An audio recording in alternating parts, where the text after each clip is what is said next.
Oi, meus amigos, sejam bem-vindos para mais uma aula do nosso curso Pregadores Pregados. Na última aula a gente começou esse processo da jornada do sermão para a gente preparar uma pregação bíblica coerente, contextualizada e que possa transmitir a mensagem da melhor maneira possível para a igreja. Hoje a gente continua nessa jornada, eu vou trazer algumas considerações aqui. Em resumo, do que a gente também viu na última aula, nesse processo, então a gente começa com o processo de escutar. A gente pode resumir o segundo processo como ler, digamos assim, o processo você escuta, você lê, você depois também pesquisa, e durante esse processo você vai anotando as considerações que vai tendo em cada processo. Então, durante esse processo você vai anotando as considerações que você vai tendo de escuta, de leitura e de pesquisa. E claro, se você é um pregador, um pastor que tem uma boa base teológica, uma boa base bíblica, a gente teve aqui a nossa série sobre a Bíblia, que era exatamente também para preparar você para ter uma noção melhor sobre a Bíblia. A gente deve ter futuramente uma série de vídeos onde a gente trate um pouco sobre os fundamentos da fé cristã, por exemplo.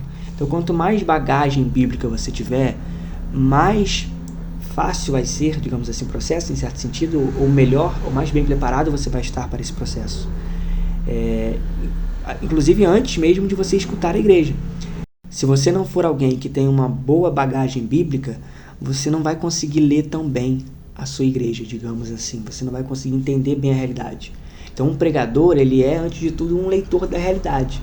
Ele olha para a realidade ao seu redor, assim como um profeta, e ele, com a base, com a bagagem dele, da palavra de Deus, ele com os olhos, com a lente do evangelho presente nele, ele começa a ler a realidade, o mundo ao seu redor, ele começa a perceber o que está errado, o que poderia ser diferente, como as coisas são, deveriam ser, como as coisas eram. Ele vai se tornando alguém que é bom em ler a realidade, os contextos ao seu redor, e a trazer respostas coerentes e com bases bíblicas para esse contexto. Então, tudo isso entra nessa questão de você também construir essa sua bagagem, que é o que você, de certa forma, também está fazendo aqui nesse curso. Desenvolvendo e aprendendo mais para você poder produzir, desenvolver sermãos, palavras, pregações que conectem, de fato, com aquilo que o Senhor quer falar. Então, beleza, você escutou, você pesquisou, que é muito importante também. Você usou materiais, a gente já falou aqui muito sobre materiais que são importantes, Bíblia de estudo, comentário bíblico, materiais que podem te ajudar a entender parte do texto que talvez você não tinha entendido, que você não tinha percebido, vale muito a pena. Pregações também podem ajudar, você ouvir pregações sobre esse texto em questão que você vai pregar. Tem gente que aconselha a ouvir as pregações depois que você já tem um certo esboço pronto, porque pode correr o risco de você imitar demais a pregação do outro. Então, por vezes é interessante você deixar esse momento de ouvir pregações para o final do processo.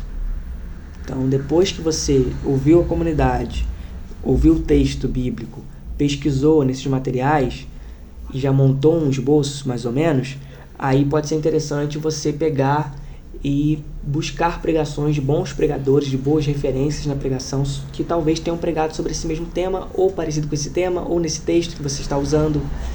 Aquilo que eu até brinco, assim, é difícil não ter um texto que o Augusto Nicodemo já não tenha pregado, porque o cara pregou praticamente a Bíblia toda, se bobear. E tem, claro, outros pregadores muito bons também. Então é legal, talvez, no final do processo, você ouvir algumas pregações que tenham mais ou menos a ver com o que você está falando, com as referências que você está tendo, até para entender mais ou menos que caminho que você tomou, se você não está indo para um caminho muito diferente, É claro que se você pegar vários pregadores para pegar o mesmo texto, eles vão por vezes ir por caminhos um pouco diferentes. Mas se eles estão com uma boa base bíblica, eles vão mais ou menos seguindo algumas coisas mais parecidas. Não vai ser uma coisa totalmente contrária. Claro que vai ter particularidades que existem, porque o texto ele abre margem para a gente refletir sobre várias coisas diferentes no mesmo texto. Por vezes você vai ter um texto que dá para ir para várias linhas diferentes e você focou naquela ali, tudo bem. Faz parte, não dá para falar de tudo por vezes do que o texto tem a dizer numa única pregação. Mas fica a dica, sim, de você, durante a sua rotina, a sua vida, você parar para ouvir bons pregadores, mesmo quando você não estiver preparando um sermão. E nesse processo de preparar um sermão também pode ser bom você ouvir pregações ali sobre isso que você está querendo pregar, para já clarear um pouco melhor clarear mais, né, a sua percepção e te ajudar a pregar com mais coerência. Então, dito isso, a gente vai falar um pouquinho hoje sobre o esboço em si, como você pode organizar esse esboço do sermão. Existem algumas pessoas, alguns pregadores, que escrevem o sermão inteiro praticamente, eles escrevem tudo praticamente que eles vão falar. Eu já fiz isso em algum nível no início, lá nas primeiras pregações, acho que na primeira, eu me lembro que eu acho que eu escrevi quase tudo que eu ia falar, eu nem sei se eu falei tudo que eu escrevi, mas né, tem gente que faz isso e tem algumas pessoas que acham bom fazer isso ou que funciona para algumas pessoas, né? Tem algumas pessoas que acham que funciona, então beleza. Até já deixando aqui a recomendação de mais um pregador, que é o Emílio Garófalo Neto, que acho que ela é de Brasília, se eu não me engano, ou de Goiás, eu não sei.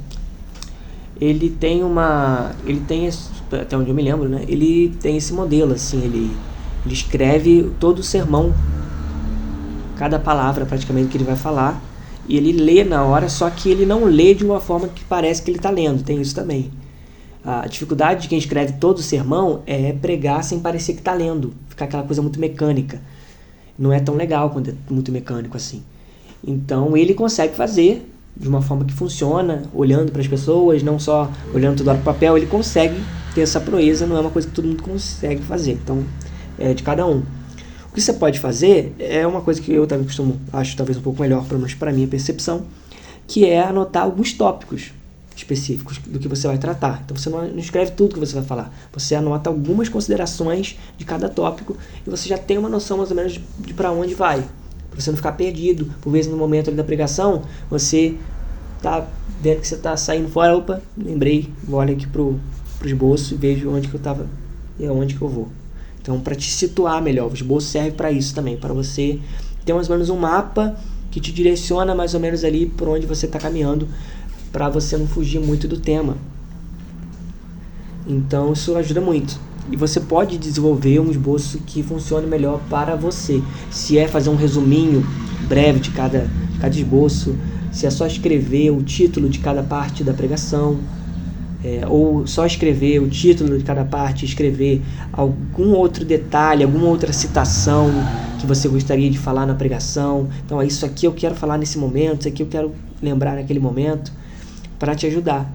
Né? Tem gente que tem memória melhor, pior, né? Por aí vai. Então, por vezes você consegue lembrar quase de tudo e vai mais automático, assim tem vezes que não, você precisa dar umas pausas ali no esboço.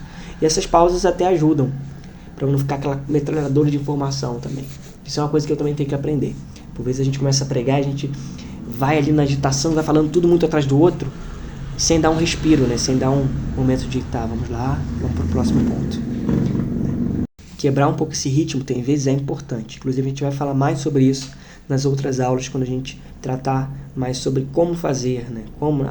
O ato de pregar em si, quando a gente estiver lá no palco, no púlpito pregando. A gente vai tratar disso mais pra frente nas aulas. Aqui a gente está tratando mais da parte antes do sermão, né? Esse processo antes, que as pessoas por vezes não veem que acontece, né? Esses são os bastidores do sermão, digamos assim. É onde tudo é preparado, desenvolvido, onde como um roteiro. Assim, a gente pensar como um roteiro. Então, esse esboço, ele é um roteiro, você pode chamar de roteiro também, que vai dar um norte do que vai ser feito. Então, pense nisso, faça esse roteiro, como você achar que funciona para você, como você entende. Tem gente que prefere fazer no papel, tem gente que prefere fazer no computador, tem gente que prefere fazer no tablet, no celular. Entenda a melhor forma que funciona para você e faça esse esboço. Mesmo que na hora você não use tanto esse esboço, só o ato de você estar fazendo já te ajuda bastante nessa preparação, né? Já te ajuda bastante a guiar. E uma coisa que eu costumo fazer algumas vezes é, depois que o sermão está pronto, o esboço está pronto, eu fico pregando para mim mesmo em casa, né? Ou para alguma pessoa da minha família, mas assim, fico ali como se eu já estivesse pregando. Isso é legal. Falar em voz alta o que você está pensando e falar em voz alta o seu esboço pode te ajudar também a perceber como a sua linguagem está e o que você está falando, se faz sentido, se não faz, se você não está pulando etapas que poderiam ser necessárias. Então essa também é uma dica. Pega esse esboço que você fez e lê ele em voz alta, ou passa para alguém, aquela dica, né, de mostrar para alguma pessoa que te conhece, ou que você conhece, ou até que seja da igreja mesmo, para perceber ali se está fazendo sentido mesmo essa linha de raciocínio, ou se você está indo por um caminho que não vai funcionar legal, que talvez você está entendendo, mas as outras pessoas não vão entender. Porque é isso que a gente precisa assimilar enquanto pregadores. A gente está comunicando, e esse processo de comunicação, me lembra até das aulas aí de comunicação da faculdade, comunicar não é sobre o que você quer falar, é sobre o que os outros entendem do que você disse. Então, você pode ter suas intenções, você pode estar muito bem intencionado, você pode estar muito bem informado, você pode estar cheio de informações muito bacanas, querendo comunicar algo muito legal, muito bom. Só que a forma faz diferença. Então, como você faz diferença para que as pessoas de fato possam entender, você ser essa ponte. Lembra que a gente já falou aqui outras vezes, né? A gente tem que ser uma ponte entre o texto e as pessoas e não uma parede. Então, são desafios que a gente vai tendo nessa jornada para ser uma ponte. Amém? Então, acho que essa aula vai ficar mais ou menos por aqui. Mas fala aí o que você faz, o seu roteiro, o seu esboço, se você é daqueles que escreve tudo que vai falar, ou se você é daquele que escreve só alguns detalhes. Se você, por exemplo, não tem o hábito de escrever, uma dica que eu posso dar, que eu acho que pode ser boa, é você até mesmo gravar um áudio da sua casa, dos pontos, né? Prega, grava e depois escuta você pregando para entender melhor também o que você pode melhorar. Isso é uma dica que até eu quero começar a praticar mais, que é gravar os sermãos, gravar a pregação. Claro, a gente tem algumas igrejas até que já fazem isso há muito tempo. Para ouvir também, nesse processo de se ouvir, perceber algumas coisas, alguns detalhes que a gente pode melhorar nesse processo. Então, lembre que todo mundo tem que melhorar um pouquinho, todo mundo tem seus desafios, e juntos a gente vai progredindo nessa jornada. Então, também a gente não precisa ficar se comparando. Fulano faz isso, fala muito bem, aquele outro. Calma, é um processo de cada vez. A gente vê as pessoas, a gente vê o resultado das pessoas, a gente não está vendo a jornada. Então, a gente pode achar que foi fácil, mas para aquela pessoa, por vezes, chegar naquele nível que você acha muito bom, aquela pessoa teve que lutar muito por vezes, teve que estudar muito, teve que ler muito, teve todo um processo, teve toda uma jornada, existiu todo um processo de bastidores que por vezes você não está vendo. Então aqui a gente está tratando sobre esses bastidores da pregação. É importante que você invista nesse bastidor, nesse processo antes de pregar, para que a pregação seja o melhor possível, com zelo, com amor, respeitosa, amorosa, contextualizada e que transmita a palavra do Senhor, a mensagem que Ele quer transmitir para o seu povo. Então é isso, meus amigos, eu fico por aqui nessa aula. Se você tiver alguma consideração, talvez eu tenha esquecido de algum detalhe, de alguma coisa, fique à vontade também para me corrigir ou trazer alguma consideração aqui nos comentários, e a gente se vê, se Deus quiser assim permitir, na próxima aula.